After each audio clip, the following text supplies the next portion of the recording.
endormir biso.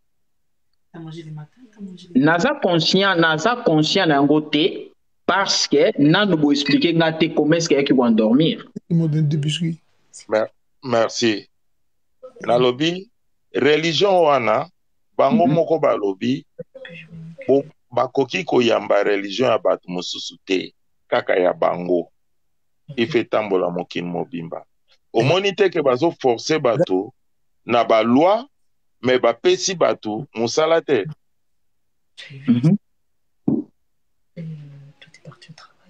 Musala pe na ndenga musala pe na ya kosala ya rémunération. Musala kaka ya musala. Po soko oti musala liboso apre oti mibeko. To oti mibeko pe opesi musala. Muto ako obeiri te ye muta oza pini. Bongo te? Oui. Ok. Sikoyo religion wane ye. Epesi batu musala nini po batu ba évoluer to batu ba komande nini? Balandango. Va développer. Oui, certainement, ce qui est religion et pesi batu musala tendenge papa lobby, c'est-à-dire que bino bato vous comprendre que religion et pesi batu musala te vous avez des devoirs au pesa batu na musala. Non non non, ngana zakuna te yom to zakuna. Yom to zakuna. Parce que lelo bato bazoloba yo zo supporter loko e pesi musala te. Yo zo supporter loko e pesi musala te. Yango na tuni yo question wana. Religion ti ye pesi batu musala ni. Certainement on a le bité bino bo remarquer que religion et pesi batu musala te. Bino nde batu bozui appel wana. Ya ko bengana religion na méthode bino bo moneli. Ce que bo bengana ngona makasi ne ba on peut ba imposer ki yango. Vous devez faire le contraire ya o ba ba sali. Ça dit que so ba pesi musala te vous donnez le travail. Ok, kozala radical. Façon on va lobel, bazo lobela yo. Violence eza place ni. Non, moi je ne dis pas que Asali maman na biso ultime asali violence. Yete, nazo loba kaka. Batu nyonso. Violence eza place ni. Non, violence jusque là tu as la violence. Tu as la violence te. Ok. Religion eye na musala te. Ba yebisi yo na mukanda na bango. Soki mutu ayeli yo bonzambe, oyo bakoko na ba yebi yango te, boma mutu wana. Wana yebi yango. Eza na Bible. Il faut bo prouver ngo, bo prouver ngo. Wana yebi yango te. Galawa. Oui. Prouver ye. Eza na nini na Deutéronome 13, 6 à 10. Deutéronome 13, 7 à 10, hein? Voilà. 6 à 10 et ça moi bien. Voilà, on entend 6 à 10. Bon. Deutéronome 13, de 6 à 10. Voilà. On devra mettre à mort le prophète ou le visionnaire qui vous aura incité à vous détourner du Seigneur, le Dieu qui vous a arraché à l'esclavage et vous a fait sortir d'Égypte.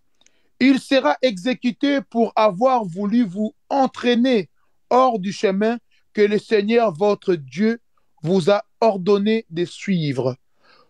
Vous verrez ainsi disparaître les mâles au milieu de vous.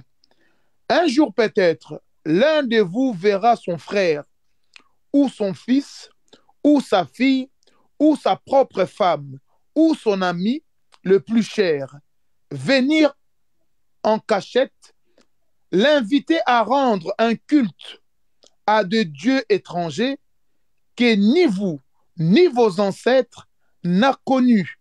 Ce seront de dieux qu'adorent les nations étrangères, proches ou lointains. D'un bout du monde à l'autre, il ne faudra pas y consentir ni même écouter de propositions de ce genre. On n'aura aucune espèce de pitié pour les coupables et on ne prendra pas sa défense. Il doit absolument être mis à mort. Celui qui aura essayé d'entraîner sera le premier à lui jeter des pierres pour les faire mourir et les restes du peuple interviendront ensuite. Maton. Oyoki papa. Nalandi, nana poser question, papa. Oui. Pour Moussous ezali, hein? Oui, nana poser question. Kolanda maloba ya. Omoni wana de violence. Kolanda maloba ya maman ultime alobi tout ce qui est écrit dans la Bible, tout ce qui a été inventé des Juifs, des Hébreux, ce sont des mensonges non existés. Donc moi, je pense que Bino Bokoki se baser dans ce qui réellement Bino Bozo croire que c'est un mensonge. Vous ne pouvez même pas prendre le lix Yarotanga Makambo parce que c'est pour vous montrer. C'est pour vous montrer les choses. Donc ça dit que ce qui a été écrit, c'est des mensonges. Parce que Bino ne Bolobiamo. Ndonda, Ndeko, yo, oza lokola biso, ozo koya, kokotisa biso, o eza ya biso te tosala na oni. Machette. Papa Nsaku, ozali vraiment souci. Ngai na lobi kaka boye. Ndenge bopesi nga exemple wana na Bible. Ngai nazali ko croire na yango, mais vous m'avez dit que ce qui est écrit dans la Bible est des mensonges. Naza d'accord na yo. Naza d'accord na yo. Pardon, Ndeko. Ndeko Ndonda, osolo baki eloko yo. Ngai na tuni yo. Oyo nyonso baza bana na ngai. Yo, oye na eloko oyo, yo yebi eza mabe, olingo kotisa bango. Nga siko na sala na yo, nini? Kata e papa, buka e.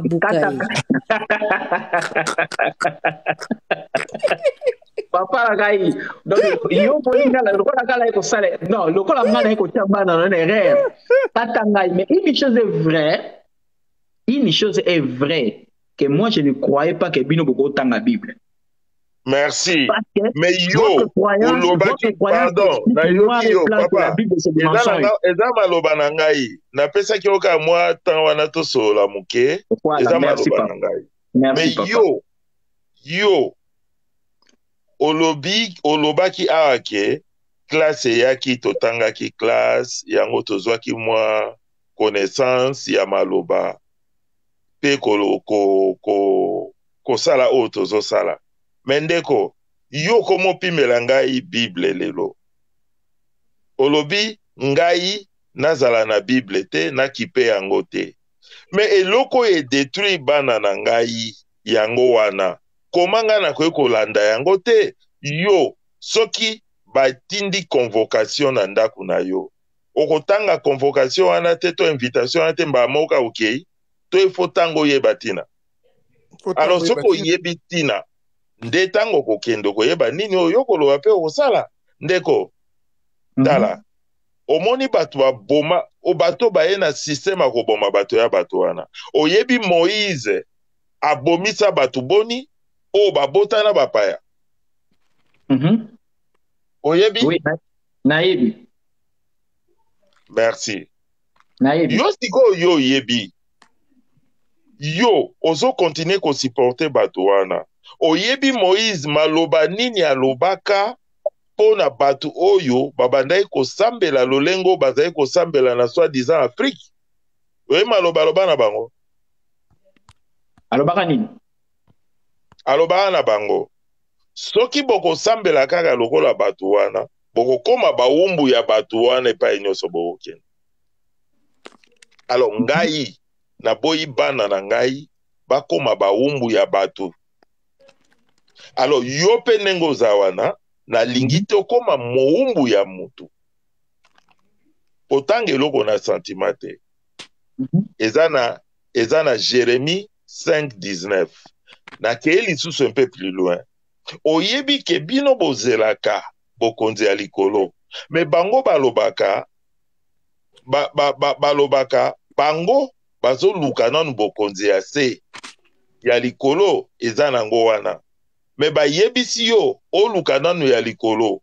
Pendant ke yo ke oluka ya likolo, ye aza koluka ya se.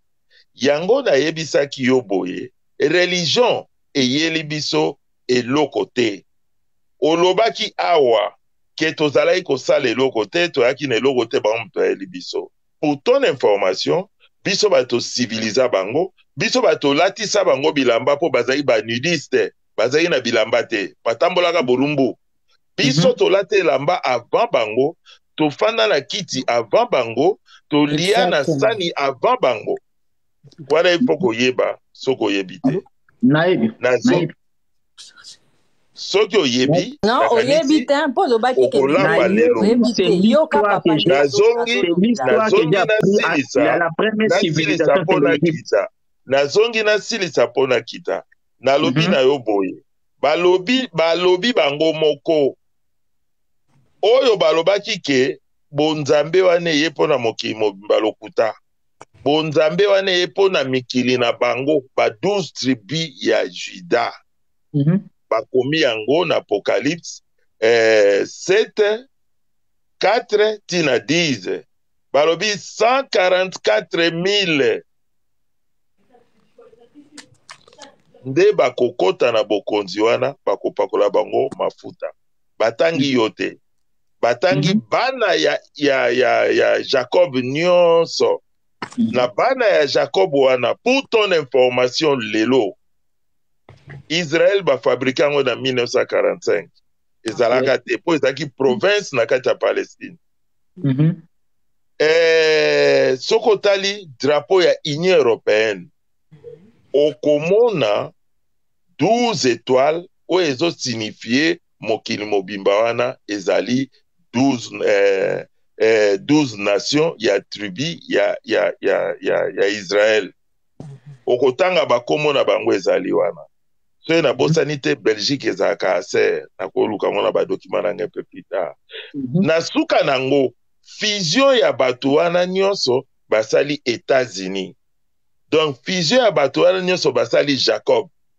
Soki toye na JC azalaki na 72 et 72 disciples. A promettre bango oya komela makila ya motu pe akolia musuni ya motu ala dangai. Bato bakimi batikali 12. Plus ye moko JC ça fait 13. JC azo représenter États-Unis, 12 wana bazo représenter Union européenne. Lelo Union européenne eza soki na 23 ou 26 pays, mais babakisa étoile te. Parce que étoile moko ezo représenter nation moko. Babakisa eloko te. Batika yango bongo. Wana eza ba complément. Babiloko ka bongo eza na tina te. Soko tali ba mboka wana ezaka na liloba koloba te. Alors, nazongi pona koyebisa yo ndeko. Kolanda eloko pona sentiment nde bayeli yo. Yeba yango ke eloko oyo lobai ke bakoko na biso basalaki eloko te. Bango bayelaki biso bilamba lokuta. Bilamba eza ya biso. Kiti eza ya biso. Civilisation eza ya biso. Soki ngai yo ozalaki na nzala. Oprepare biloko no ya kolia otie wana. Okei libando oke kosokola maboko, nga na koti na ndako na yibi biloko wana ke na ngopa na nga. Ozongi okuti biloko te, na le o etikali, na zongi, na tunyo nde nini. O tenga nzala. Na bi azaya na elo biloko. Na elio biloko, kaka biloko yotaki wana na même sani yotaki wana, yo kolia yango. Na mutu na yebi, peut-être até poison. Mais comment se fait-il yolo bana batuke ezalaki biloko na biso bakendaki nango. Mais biloko wana bakendaki nango ba bongola yango pour l'intérêt na bango. Na 75-75 basa la Bible de Jérusalem. Na préface ya Bible wana bakomi cette Bible est conçue uniquement pour l'Afrique et elle est modifiée. Pourquoi ba modifier yango? Et pourquoi peut ba modifier ba Bible yango tango nyonso ko modifier? Pona ni?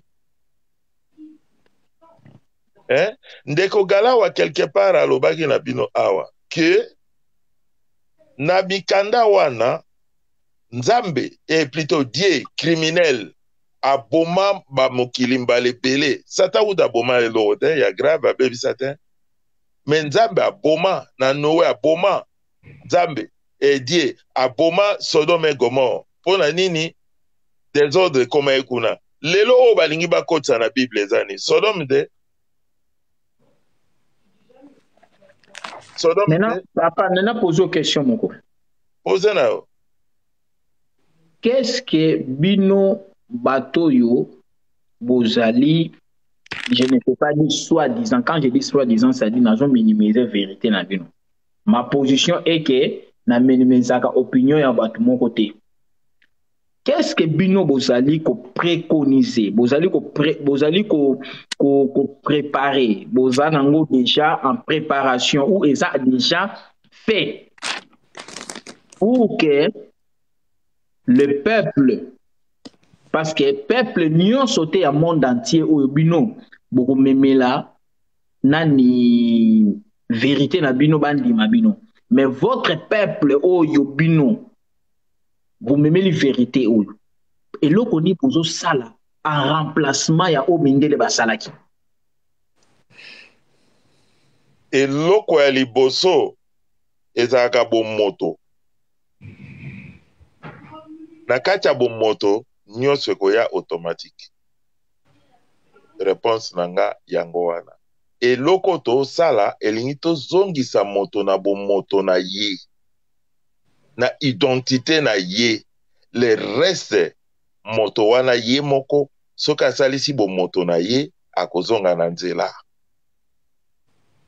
Oyoki? Ok. Napesi yo réponse mokuse, na comprendre message na bino nazwi yango très bien.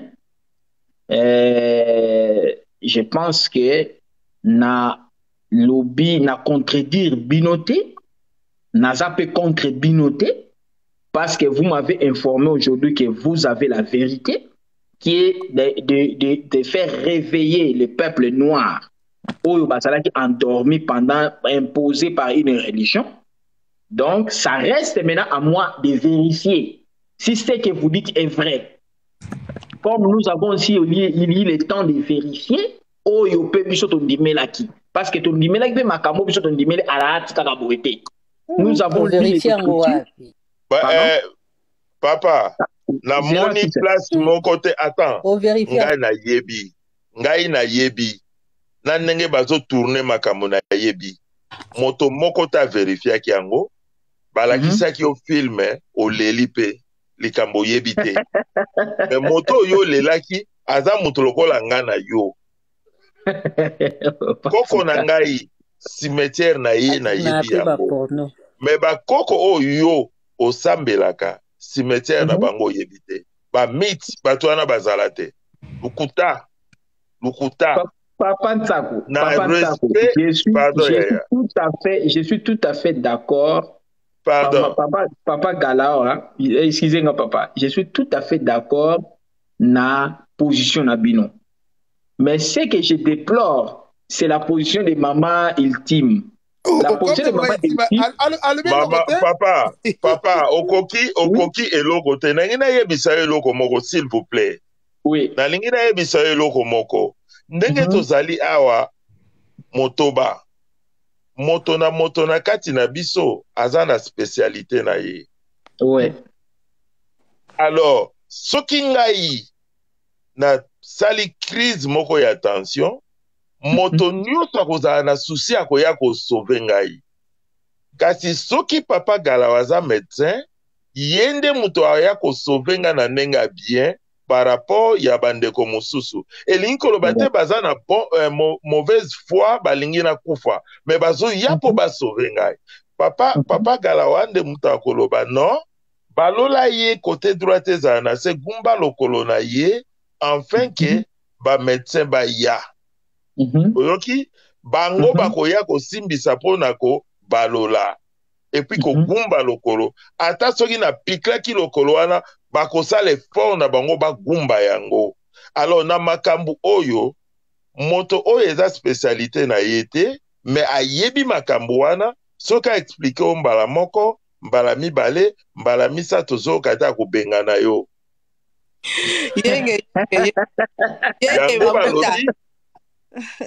yenge alors kozwa bato mabe te soki na mataki pardon yaya nasilisa na ngai pardon vraiment yaya nasilisa soki na mataki pona likambo ya radical oyo lobaki eza pona vi na yo na bandeko yo kangi religion eyeli biso eloko te religion bainformaki biso te avant tokota yango mama na yo asimbaki yo na loboko amemi yo na ndako soi-disant ndako ya nzambe oke kokota kuna epai oyo lobi ke oyambaki yango de rien nayebi te aneni nobotama bateme kutu innocent ayebe eloko te boke kokotisa ye biloko na nzoto balobi boye initiation bainitiaka motu ntango aza moke bainitie ye apres mosusu ekoya bango ntango bainitie batunaki bakoko na yo te batuni bakoko na yo te batuni mutu te bango moko po balingi baimpose eloko wana etango baimpose eloko wana yo komi kolanda ngo olobi na nga oyebaki te balobi na biso boye mama na yo na papa na yo bazali banzambe na yo ya se to baza banzambe na yo parce que ozomona bango po ngai nzambe na ngai eza mama na ngai po ye mutakela ngai premier professeur na ngai ya université eza mama na nga po ye mutu alakisanga univers atangisanga univers alors sima mikolo baye kobongola balobi ke bolinga te Yezu aza nzambe na 1980 slogan wana ebimi bolinga te aza nzambe babaloli yango lisusu na kobanda sikoyo makambo na bango ya baprofesi nayebi te profesi soki ezalaka ndeni nayebi te babimisi bana ya batu na bandako balobi ke bazali basorcier alors bango bautilize vrai nom na place nango baza bandoki babimisi bango na bandako bana wana bakomi kotelengana mpo na information na yo nalingi nayebisa yo bana wana oyo babengaki bandoki baza basorcier te baza bana oyo baza na connaissance surnaturelle connaissance ya nzambe paster moko te akoki kochange yango po eza naturel ntango babimisi bango libanda eza mpo babloke yo oinvente te ocreye te osala eloko te spiritualité yango nde esalaka développement alors ekei ale babandi koboma bato nzala na nko babomi bato nzala lelo ekomi comment dirais-je ekomi autorisé bapanzer bakomi na kati ya bandako oyo basurnome bango lelo bakuluna bango wana omoni makambo oyo religion na christianisme esali na kati ya mabele wana Chine na 1948 Mao alobi bachinois bakolia lokola bachinois bakolala lokola bachinois bakosambela lokola bachinois 18 ans ou 20 ans après Chine ekomi koexporte biloko base ya développement to économie eza import na export tozwaka kisi ya ngungi ya 33 tour oyo ezowuta na Chine ntango bozobimisa biloko na bino libanda bozozwa devise tozwi elenge ye nayebi te soki oyeba yango ezali baboîte à conserve moko ezalaki lokola bacornebef babiloko mwa ndenge wana alors bakomi koexporte biloko na bango tala lelo Chine ekomi wapi Mobutu asali retour à l'authenticité na même formule wana tala nde babloka ye bayela biso na italien moko babimise lokola Jésus maboko na ye bimisaka makile esilaka te miyibi christianisme omoni mosala baimpérialiste basala na kati ya mboka na biso alors lelo yo lingi opikle wana olobi balakisaki eza na eloko moko te balakisaki o papa nanga soki nakomi awa na suki mpona monopoliser parole te merci Yaya Zinga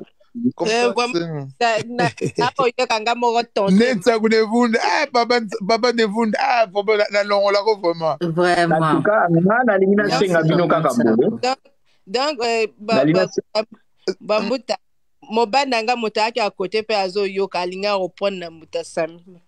Aloba, mbuta sami Ok. yoka lelo, Ok, mbuta sami nayoka ogongo papa, ne. nayoka papa. Mbuta sami ozongi na bokoko. Yenge Bambuta, c'est Né Tembo. Yenge kieno. Je vais m'exprimer en français, comme on a aussi une communauté francophone.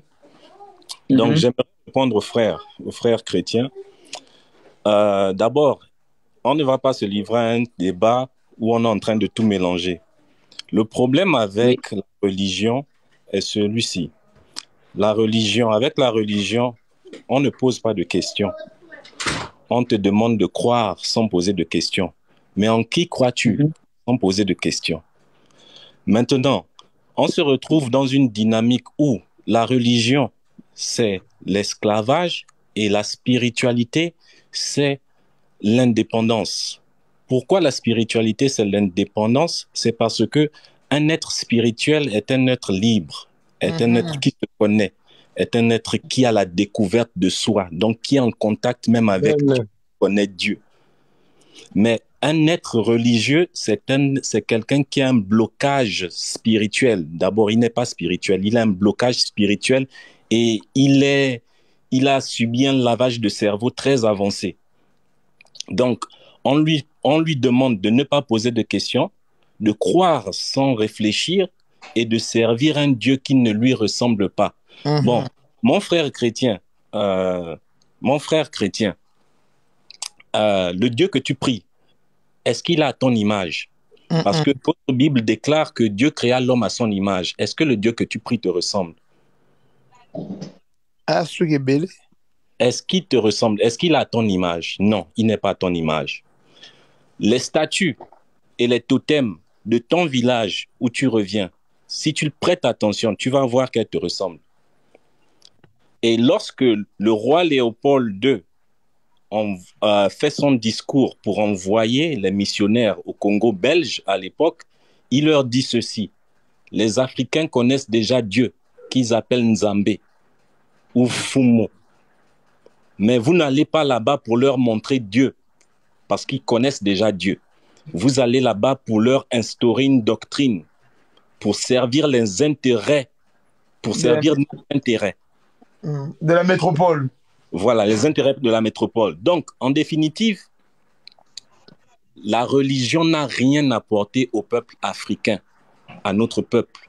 La religion n'a rien apporté à notre population jusqu'à ce jour. Si, ça nous a amené quelque chose, papa. Ça nous a amené quelque chose. Ça nous a amené si, nous avons des Koulounes aujourd'hui à Kinshasa. Laisse-moi terminer. Le freinage. Laisse-moi terminer. La religion ne nous apporte rien, dans le sens où la religion nous rend esclaves. La religion fait en sorte que l'on se déteste, on a un esprit d'infériorité, parce qu'on a une idée arrêtée dans la tête que Dieu est blanc, Jésus est blanc, et le blanc, c'est notre Dieu. La religion, c'est un esprit d'infériorité, ne nous apporte rien, et nous a jamais rien apporté. La religion nous apporte la destruction de notre peuple en matière de valeurs. Aujourd'hui, nos valeurs sont en voie de disparition à cause de la religion. Aujourd'hui, on ne parle plus nos langues à cause de la religion. Aujourd'hui, on se définit en tant que des petits blancs à la peau noire à cause de la religion. Aujourd'hui, les églises, les centaines et les milliers d'églises qu'on a dans la ville et dans les pays, font quoi? Ils ne font que continuer l'œuvre du colon. Donc, celui qui est venu dans nos terres, violer nos femmes, tuer nos hommes, sodomiser nos hommes, afin de imposer la doctrine occidentale. C'est ça, c'est ce que la religion a emmené au peuple d'Afrique. La religion a été, comment dire ça? La religion a été une arme de destruction massive pour les populations d'Afrique, pour le peuple noir. Et c'est la raison pour laquelle les peuples les plus religieux de l'Afrique sont des peuples qui ne se lèvent pas jusqu'à présent. Ils sont dominés jusqu'à la moelle épinière. Donc, avant de venir faire un débat avec des spirituels, il faut connaître son histoire. Il faut apprendre son histoire. Parce que l'histoire est la base de tout. Sans l'histoire, on se perd. Donc, mon frère, apprends l'histoire. le livre colonial que vous appelez livre saint ne nous sert à rien. Rien du tout. Qu'est-ce qu'on nous apprend à l'école primaire catholique? On nous montre des images de Dieu blanc, un vieil homme qui a la barbe blanche qui réside au ciel. Mais lorsque tu découvres la spiritualité, tu vas en contact du Dieu. Oh, sauf qu'il n'y a pas de patte. Donc, il faut chercher à définir d'abord qui est Dieu, c'est quoi Dieu. Excusez-moi, mon frère. Et si tu arrives à définir qui est Dieu, c'est quoi Dieu et comment rentrer en contact avec Dieu, en ce moment, tu auras les bases nécessaires en fait, pour venir débattre avec des spirituels. Excusez-moi, mon frère. Excusez-moi, mon frère. Moi, premièrement, je ne suis pas entré dans un débat. Sauf que la question que je pouvais poser encore, je l'ai déjà posée au frère Ntsakou, au papa Ntsakou. J'ai déjà posé à papa Ntsakou qui est, si vous trouvez avec votre spiritualité que la religion a amené le négatif, a imposé quelque chose qui est de négatif au peuple africain noir, moi, j'attends ce que vous, les spirituels, vous allez apporter de positif au peuple africain noir. Moi, je vais répondre. Parce que ce qui est important pour moi, excusez-moi mon frère, ce qui est important pour moi, c'est vous m'exhortez, vous m'imposez pas parce que vous m'avez dit que c'est la religion qui a imposé, c'est ce qui a été dit. Vous n'imposez pas, plutôt vous exhortez quelqu'un à quitter les noirs pour venir dans la lumière. Si vous trouvez réellement que à quitter les noirs pour venir dans la lumière. Pas quitter les noirs. Le noir, c'est déjà l'obscurité, c'est déjà une lumière. Non, à quitter les noirs, c'est-à-dire l'obscurité. Quand je parle de noir, c'est quoi? L'obscurité est la base de tout. Regarde dans la Bible, au commencement, il y avait quoi? Les ténèbres. C'est le seul truc qui n'a pas été créé. La lumière fut créée. Non, mais le discours que tu donnes là, monsieur, tout ce qui est négatif.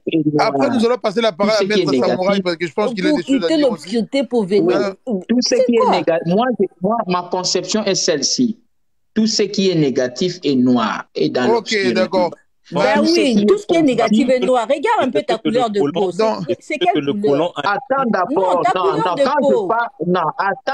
Attends d'abord, mon frère. Quand je parle de noir, je ne parle pas de la couleur de peau de quelqu'un. C'est quoi, Samy? Tu parlais de l'ancestralité. Tu voulais assimiler l'ancestralité. Vous me laissez la parole. Laissez-moi la parole. Moi qui m'ai à la pardon, qui m'ai à la photo. Laissez-moi d'abord la parole. Oui. Pardon. Il faut faire la dit des choses pareilles. Non, papa Ntsakou. Maman, pardon. Attends d'abord. Dota, restez calme, s'il vous plaît. Restez calme, s'il vous plaît. Dota, un instant. Je ne vous empêche pas de parler, mais restez calme. Je vais organiser le live. Oui, moi je voulais dire ceci. Attendez. Papa Samy, attends. Pardon, ma maman. Pardon, ma papa. Tout cela, le roi bateau, pour la compréhension est bien entre nous. Tout cela l'appelle melter parce que deux personnes se basent sur la foi. Motakoyo kazate, motako comprendre et penser à moninga zate. Tout cela, moko, po tokoma na but, il y a l'isolo na biso. Voilà, laissons le Je voulais dire ceci, papa. Quand je parle de l'obscurité qui est dans le noir, je ne parle pas de l'homme noir qui est la peau. Tout ce qui est obscur représente les noirs. Mais tout ce qui est la peau noire ne représente pas l'obscurité. Maman, c'est cette différence-là que avec beaucoup de respect, que vous devez comprendre. Je parle que ce qui est négatif est dans l'obscurité et c'est noir. Noir, pas dans le sens de la peau noire d'un être humain.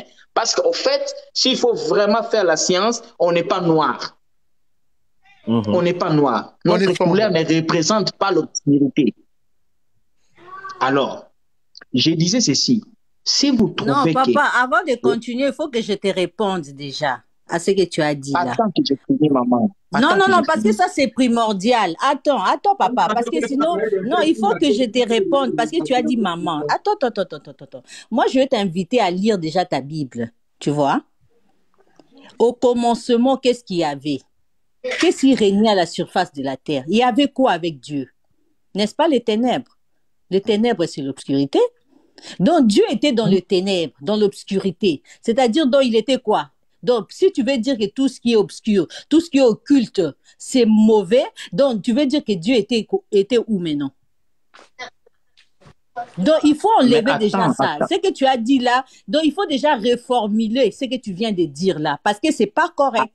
Parce que le ténèbre ne fut pas créé. Selon ta religion, les ténèbres ne fut pas créé. Ce qui a été créé, c'est la lumière, tu vois. Donc, il faut respecter les ténèbres. Parce que ça a abrité ton Dieu. C'est la maison de ton Dieu. Merci, maman, la rectification, non, papa. Mais quand on corrige le vocabulaire, c'est juste pour endormir les gens. Okay, je corrige le vocabulaire pour que ça ne passe pas à l'encontre de la philosophie de maman. Je voulais dire ceci. Tout ce qui est négatif que vous avez trouvé, et tant que les gens qui ont découvert le positif, pour que le peuple noir revienne à la raison, vous devez donner les résultats. C'est-à-dire quoi? Les Blancs ont imposé la religion, vous faites le contraire. Les Blancs ont marginalisé le peuple noir, vous ne verrez pas ça aux Blancs. Si aujourd'hui les Blancs n'ont rien fait pour le peuple noir, pour son développement, vous faites un développement pour faire voir au peuple que vous enseignez que les Blancs n'ont rien fait. Voici, nous vous amenons la vérité, et cette vérité est telle. Là, tout le monde, même s'ils ne croient pas à vos enseignements, ils croiront à vos œuvres. Ce que vous allez faire amènera tout le monde à dire non, ces gens ont la vérité. Voilà ce qu'ils ont fait, et les Blancs n'ont même pas arrivé de le faire à notre faveur. Oui. Donc, moi, je vous demande, ah papa? Ça a déjà été fait, mon père, ça a été prouvé. Moi, je vous demande, concrètement, moi, je ne suis pas contre vous, contre votre opinion, contre votre croyance, contre votre vérité. Mais je voulais seulement voir, au fil du temps, qu'est-ce que vous allez apporter au peuple noir? Oui, je peux répondre. S'il vous plaît, pardon, parce qu'il y a Maître Samouraï qui est là, qui attend depuis tout à l'heure. Il voulait aussi répondre. Après, il y a Zingo Lobino. Comme ça, on va passer la parole à tout le monde. Maître Samouraï, s'il vous plaît. Merci beaucoup pour la parole, papa. Oui, pardon. Omoni mokili oyo ndenge nzambe. Oui, papa. Asali mokili na ye. Allo bozolanda ngai? Oui. Ndenge nzambe asali mokili na ye, mokili ezalaki naza koloba papa Sami, s'il vous plaît. Mokili asalaki ezalaki moindo te. Mutu moko ayebi te ke nzambe ntango asalaki mokili, ntango mokili esalamaki ezalaki moindo te. Mokili mundela asala nini kaka analyse abi ke ronde, keza ronde. Parce que mutu moko ta koyeba ezali triangle beauté eya kaka ronde. Biso bamboka nyonso to na kati. Allô. Côté oyo ke mundele boy mundele nzambe soki tozoloba ke. Oui, papa Sami, tozoloba mbuta Samouraï azoloba comme ça oloba nosima. Donc nzambe tozoloba nzambe kaka ndenge yo kete. Nazoyoka na o. Non, yokete. Tozoyoka. Ngambuta Samouraï no yoke très bien. Sali mondele liboso na biso. Mondele, c'est-à-dire alakisi biso ke nzamba sali ye liboso na biso. Mondele ayeko découvrir biso na zamba. Mondele ayeko découvrir biso na zamba. Maître Samouraï toko tu bolimbisa ngai. Naza kokende na mokuse kaka. Bolimbisa ngai. Akuti biso na zamba. Na lobby na space. Tozalaka na ba grotte. Te ya uja da kina ba. Mondele da ina désert. Ba Mondele muso ba ina ba désert, ba na zamba. Mondele na désert sikani papa, désert na Afrique na. Azalaka na ba grotte. Abandon vivre moi le quoi bampuku nde ba vivaka. Andon vivre bongo. Biso mtu to civilisa et pardon, to civilisa mondele. Alata même pas bilamba, azala bolungu. Voilà, donc mondele na bazamba deni. Yoka te mama pardon. Mondele nga na zolo bakana ndenge terme yo kanano. Mondele azali na okata na mukusa fete. Au désert au wapi place alaki na yiki adai na loko te madai na place na epe muka alaki. Tina ndenge histoire na bango ba eko découvrir biso e to vanda ka boba noir tiba zo biso na esclavagisme ya biso to landaka nyoso bango ba koloba na ebite so histoire na koloba ezali lokuta oh to ebike ba koloba lingala bientôt bendeni parce que o ba mezo oloba mnoni papa na koloba lingala mama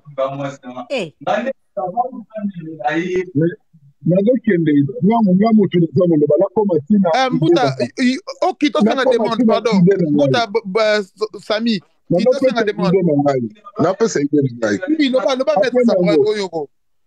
Pardon, Bozo, Papa Sami. Papa Sami, Papa Sami,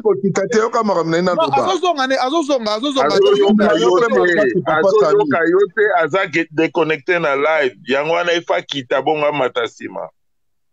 Voilà, donc ndenge naza koloba ke o nyoso ezali ya l'église ya ba réveil o ya banini ba église wana tout onga na biku de église o ta nazaki mwana moke papa nanga malgré tout ça ba villageois mais ya bando sambela na catholique mama nanga poni na ki missioni ba pona na gibongo mais tango ba église oyo ya ba réveil ya ba pasteur ya banini ekoya nde yango nde mtu eko bebisa mokili yango nde mtu eko kunda biso ko panza biso ko bebisa ba cerveau ya ba famille ko panza ba famille na makambo ke ba komi lokola esclavagisme ya christianisme bolimbisanga ya Yesu. Donc c'est-à-dire esclavagisme ane côté panzi et bimisi bandoki na ba famille kaboli ba famille maman na komi ndoki papa na komi ndoki. Donc c'est ça. Yango moninga côté wana bandeko nanga tango na koyoka papa nanga sako za koloba na mama nanga ya za koloba na itima za koloba kuna vraiment nga na komisa nzambe loba bo réveiller ta peuple et la mukabalonga la ba faux prophète na ba faux pasteur na ba faux ni parce que mboka oyo to bebi na ba faux batuana ba famille e kaboni ba mama na biso ba bibandoki ba papa so bandoki ba na so bandoki pour intérêt na bango bali to sa ba esclave ya kondima bango nef ba famille kabwana. Donc o ayebi na nuti ayebate donc ngande na zabo babiloko wana ekota angate nga beaucoup plus oza catholique ou chrétien moi je crois seulement je suis croyant c'est tout na lini catholique ni soki babiloko wana na yebi yango te nga na kwaya na bango te bon Yahweh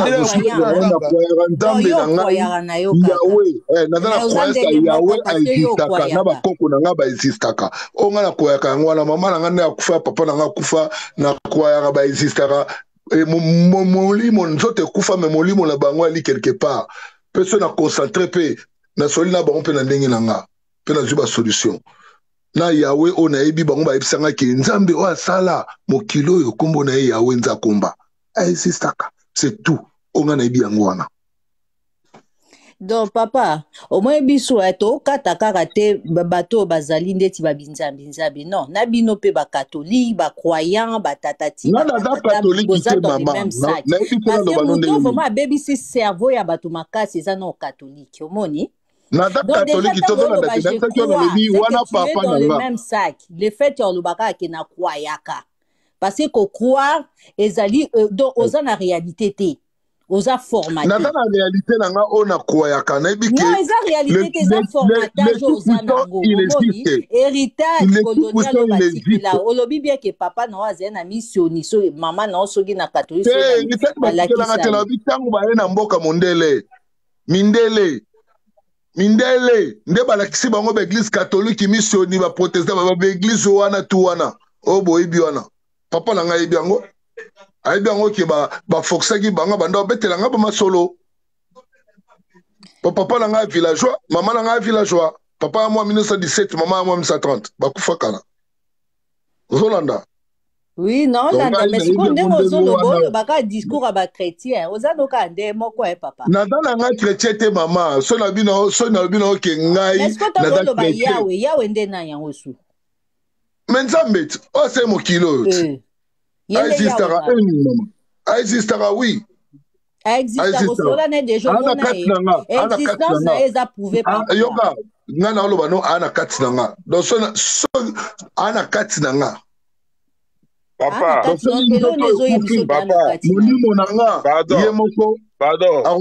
papa monseigneur soki mpenza yawe aza na kati na yo soki okoki kosala nyonso kita nanu awa bongo mata yo moko oh yo odemande nga na kita na matanga moko te na ndenge nini ya po nzambe yawe kosala na ndenge nini yo odirige ngai nga na mokili nanu nde na yawe akosala ke omata yo moko oh na mata na ndenge nini na mata ndenge nini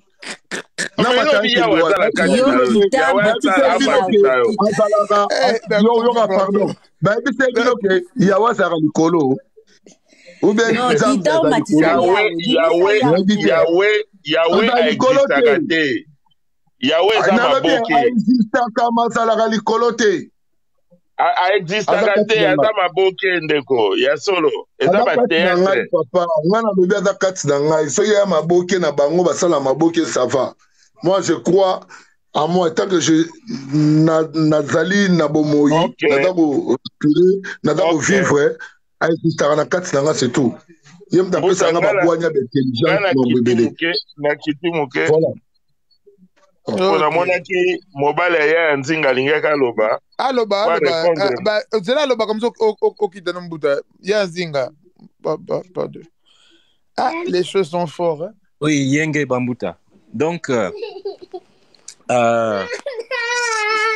s'il faut, excusez-moi, s'il faut revenir sur l'église catholique et ce que le frère chrétien disait,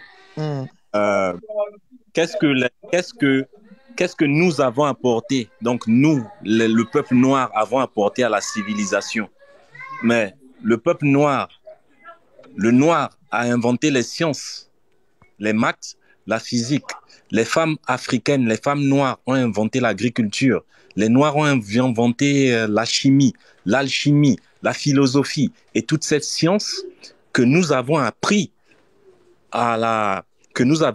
aux Grecs et aux Romains qui ont créé les civilisations européennes. Ça, c'est l'apport de l'homme noir à la civilisation actuelle. Le téléphone portable était créé par un noir. Oui. On est toujours dans une dynamique où on falsifie l'histoire. L'ordinateur créé par le noir. Oui. On va plus loin. Le réfrigérateur mobile créé par le noir. Les feux routiers créés par les hommes noirs. Moteur à combustion. Voilà. Tout ça, la liste est longue. Donc, déjà, notre problème, c'est celui de l'éducation. Hein? On ne nous apprend pas notre histoire, on n'apprend pas notre histoire aux enfants. Donc, on connaît plus, on maîtrise plus l'histoire des autres peuples que notre histoire. On vient nous apprendre qu'un Savognon de Brazza a découvert Brazzaville, par exemple. Chose fausse. Quand Savognon de Brazza arrive à Brazzaville, mais il y avait déjà des gens qui vivaient là. Oui, il y avait les Tékés. Il y avait des Pounous, il y avait des et j'en passe. Donc, voilà, il y avait des Laris. Donc, il faut vraiment que nous, les kamites, les spirituels, nous, les gens de l'authenticité, nous nous mettons ensemble pour créer ce genre de débat-là. Mais qu'on le fasse, en fait, sur le plan éducationnel, commencer par le bas âge, apprendre les enfants l'histoire de leur histoire, qui se réapproprie de leur identité. Comme ça, on pourra redevenir la force qu'on était avant. La première puissance dans cette planète. C'est pour cela que j'aime pas utiliser la langue étrangère. C'est à cause de ça. Exactement. Nous avons nos langues à nous, il faut l'utiliser. Voilà. Moi qui vous parle en langue étrangère, vous ne savez pas à quel point ça me dérange. je vous entends parler, mais je ne peux pas formuler des phrases parce que ça me dérange de ne pas pouvoir... Qui a dit que Béni, hein? Donc, moi-même déjà, je suis déjà un pur produit de la... Comment on appelle ça? De Mindele. Voilà, du Mindele ou bien de la colonisation. Voilà, du formatage. Voilà, de tout ce qui est colonial. Voilà, de par son éducation, par sa langue. Donc, mon identité n'est plus là. Je ne parle plus mes langues. Hein? On ne parle plus nos langues. On ne se comporte, on n'initie plus nos jeunes. Nos femmes aujourd'hui, tu les vois sur TikTok, ce qu'elles font, c'est seulement montrer, bouger leurs fesses. Mais quelle valeur elles vont transmettre aux générations futures? Alors que dans la tradition ancestrale, la femme déjà est le socle comment on appelle, est le socle de la civilisation. C'est elle qui donne la vie, c'est elle qui élève, c'est elle qui transmet les valeurs. Mais lorsqu'on voit certains comportements sur des réseaux sociaux venant de nos sœurs africaines, mais on s'interroge, est-ce qu'on va s'en sortir? Est-ce qu'on pourra s'en sortir? Donc, on doit réapprendre tout ça à nos enfants, à nos petits frères, à nos neveux, à nos nièces. Donc, moi, je vais arrêter là pour ne pas monopoliser la parole, mais vraiment enchanté. Et puis, j'espère qu'on aura ce genre de débat-là très souvent. Voilà. Koka Bamba, Mundele ne veut pas dire modèle, parce que je ne sais pas qui vous a emmené dans ces logiques, Mundele, modèle, non. Mundele, ça veut dire, Mundele, c'est un mot qui Congo, pour dire envahisseur, terroriste, c'est Mundele, ça ne veut pas dire modèle, donc il n'y a rien à voir modèle et Mundele. Voilà. Moi, je voulais ajouter